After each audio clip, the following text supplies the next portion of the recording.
Welcome back to the Kaiser Report. Time now to go to North Carolina to welcome back to the show William B.J. Lawson, the Republican candidate for Congress in North Carolina's 4th District. He has received the backing of Ron Paul. B.J. Lawson, welcome back to the Kaiser Report. Thanks, Max. Great to be with you. All right, B.J. Lawson. First, I want to talk about China. It seems that there is a brewing trade and currency war between the U.S. and China. Last year, North Carolina, your state, exported $1.9 billion in goods to China. A Business Insider lists North Carolina as one of the top 10 states to be harmed by a trade war with China. Your thoughts, B.J. Lawson? Well, I think that's a great point. And when you look at where we are in this global economy, we need to be restoring honest capitalism and not trying to build walls instead of building bridges. At the same time, China is an easy target because for that one, while we may be exporting a lot, we've also been exporting a lot of jobs. But I lay the blame for much of that on our own domestic policies, where we're taxing and regulating our companies out of business to the point where the nicest building in most small towns in North Carolina today is either the jail or City Hall, and you've got a bunch of boarded up factories and people just milling around outside drinking out of paper bags at high noon. We're in a pretty rough spot here, and I think that the folks I talk to are just frustrated about what's been done to our local economies. All right, you mentioned the phrase honest capitalism. Presumably that means that we are currently experiencing dishonest capitalism. What's the difference?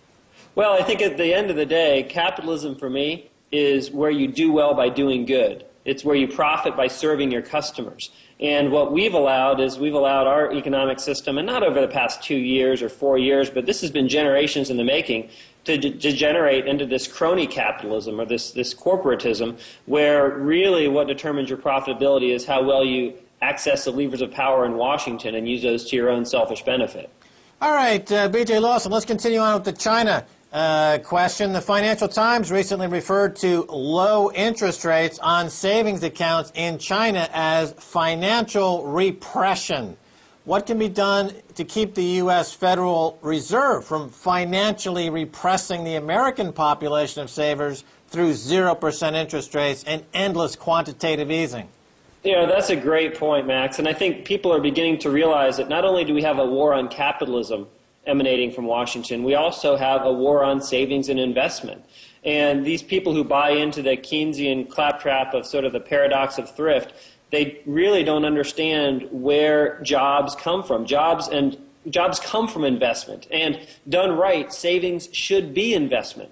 So when you take a surplus in one area of the economy and reinvest it and put it to profitable use, those are the seeds that turn into new jobs and businesses. And with the Federal Reserve punishing savers right now and basically pushing us further down the road towards an eventual currency crisis, I mean, we're not doing anyone any favors with the exception of the too big to fails who are trying to profit from this game of extend and pretend.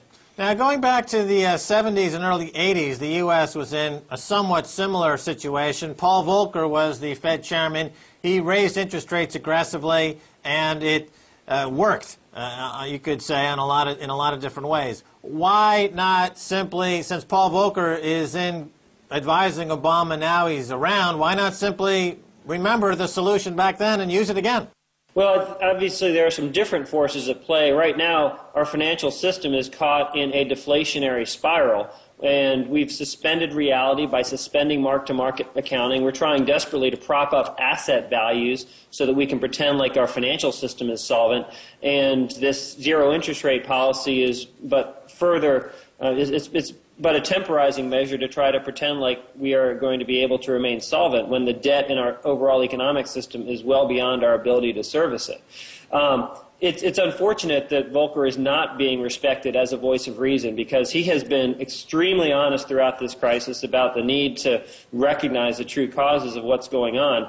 So not that we don't need necessarily 18% interest rates, but I think at the end of the day what people are realizing is that the crisis we're experiencing today represents the ultimate failure of central planning as it's applied to our monetary system.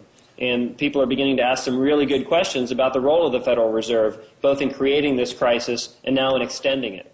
All right, so clearly as these midterm elections approach, the U.S. economy is going to take center stage and probably be a main determinant in who gets in and who gets thrown out. So let's talk about some other solutions you might have, B.J. Lawson, other than revisiting the interest rate scenario and possibly raising interest rates to encourage capital formation. What else? Well, the one thing that I've come to realize over my life of dealing with our economy is that we have a cancer within our economic system, and that cancer is called the Internal Revenue Service. And it manifests in the April 15th ritual of the income tax. We have got to get rid of the IRS and the income tax. And at this point, I am a strong proponent of the fair tax as a replacement for the income tax, because we want more jobs, productivity, and income. It doesn't make sense for us to be taxing jobs, productivity, and income, especially with a tax code that is so complicated, so convoluted, and so, frankly, abused by special interests in trying to carve out their own favors, that we just have basically criminalized capitalism and turned everyone who tries to start a business or grow a business into an unindicted criminal. Tell me a little bit more about what you see as a fair tax. Is that like a value-added tax? What exactly is a fair tax? Not at all a value-added tax, and this is it's actually very straightforward. It's been promulgated by a number of folks, most prominently Neil Bortz has written a couple of books on it, but it's the complete replacement of the income tax, estate taxes, and capital gains taxes with a single national uniform consumption tax. It's a retail sales tax that is applied once at the point of sale, just as you currently experience in states that have state sales taxes. And what it does is it makes the cost of government transparent, puts it out in front of the American people, and it stops punishing jobs, productivity, and income. So as a trade-off, while I think we can all agree that our government spends way too much money, but in terms of trying to redirect our tax system towards encouraging us to move from an economy where 70% of our GDP is consumer spending, we need to start building again. We need to start producing again. The way to do that is to get people focused on the rewards of production as opposed to just stimulating the economy through endless consumption. All right, so of the choices before us, the three being income tax, property tax, and the way you're describing a fair tax, which is a tax on consumption. It sounds similar to a value-added tax, but clearly you're not including the idea of increasing taxes on property ownership, which guys like economists like Michael Hudson would put forth as one of the solutions that he's advocating. Yes, I've looked into that a little bit. I think the key point for me is having a way of funding the government that is transparent and a system where, frankly, everybody pays something. We've gotten to the point now in the U.S. where fully half of Americans don't pay any income tax. And then the vast majority of the tax burden is paid by those in the highest income tax brackets. And it's getting to the point where it's just being confiscatory to the point where capital is fleeing our shores. And that goes for corporate as well as personal income tax rates. So I think that the key difference between the value-added tax and the fair tax is the value-added tax is applied at every stage of production. So it really is a tax on the creation of value throughout the economy. The retail sales tax, or the fair tax is a retail sales tax or consumption tax, is just levied at the point of sale, and it only applies to new goods and services. So it doesn't attempt to, say, for example, target sale of used items on Craigslist and things like that. It's just a retail sales tax on new goods that people will then be paying tax on to the federal government as well as to the state government. Okay, well, I guess the emphasis there should not even be on the word tax so much, but on the word, as you use it, transparency, because Correct. So much of the system has become opaque, and this has created hundreds of billions, if not trillions of dollars worth of problems. Okay, let's ask you about the banking system specifically, B.J. Lawson. Any ideas in terms of fixes there?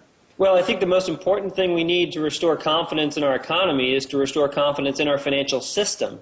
And where we've gone with the so-called financial innovation and financial engineering over the past couple of decades, my opponent, David Price, voted for the repeal of Glass-Steagall and allowed the largest too-big-to-fail banks to gamble on the taxpayer's dime this is the kind of corporatism that is absolutely working against the American people. So not only do we allow this idea of too big to fail, and do we reward failure through endless bailouts, which engender tremendous moral hazard, but then at the end of the day, we're further encouraging this lack of transparency by suspending mark-to-market accounting and just lying about the value of assets on balance sheets and allowing banks to, the largest ones, to stash assets in off-balance sheet vehicles where we have no idea what's out there.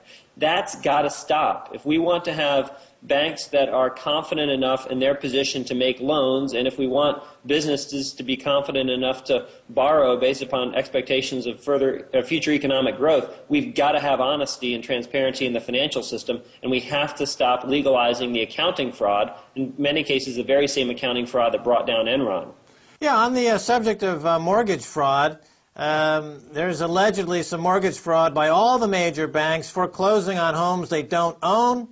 How do you stop this ongoing crime wave? It is a crime wave, and I'm excited at least to see the judicial system stepping up a little bit and pushing back against this, just this immense flood of paper. And again, this financial engineering happened with a lot of shortcuts being taken through the systems of the chain of custody, what's required to happen legally with respect to documents and titles. All of that had been shortcut in the need for speed in securitizing these loans. That's bad policy besides being illegal, and the fact that we've allowed the banking industry to get away with this for so long is, I think, kind of endemic of the problem. It really tells you who really does own Washington. But at the same time, I do think that there is hope that the judicial system is stepping up and saying, you know what, you can't just claim that you have a title over this property when in fact you haven't followed the proper legal requirements to maintain the chain of control over that title. Now, what about something really remarkable here? Form 1099 requirement that was slipped into the health care bill. This is just a shocking piece of legislative legerdemain where those who have the special interest serving the banking industry simply slip something into a health care bill. Tell us a little bit about that. Absolutely. Well, and that's one more reason that I am a strong proponent of the One Subject at a Time Act, which says that Congress can't just shove unrelated provisions into health care. The joke here is that they actually were considering this as a measure that would help pay for health care reform, which has tremendous costs that it adds into the system. But the way they're going to pay for health care reform is by requiring all businesses to file 1099 forms for any expenses over $600 in a year.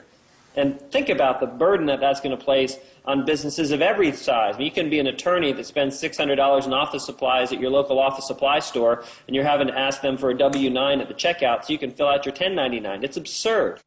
But at the same time, I think this has been an illustration to more people in our district that Washington is simply out of control. It's just a bunch of career politicians and Washington insiders who are serving their own interests at the expense of the American people. And ultimately, I mean, what they're trying to do is that they're literally trying to crush the United States economy. It's pretty bald-faced when you say, look, we're going to raise money by requiring you to document all of your purchases over $600 in a year. You're not actually encouraging economic growth and job creation there. You are crushing the economy. All right, B.J. Lawson, running for Congress in North Carolina. Thanks once again for being on the Kaiser Report. My pleasure. I invite people to visit lawsonforcongress.com, and we look forward to victory in November. And that's going to do it for this edition of the Kaiser Report.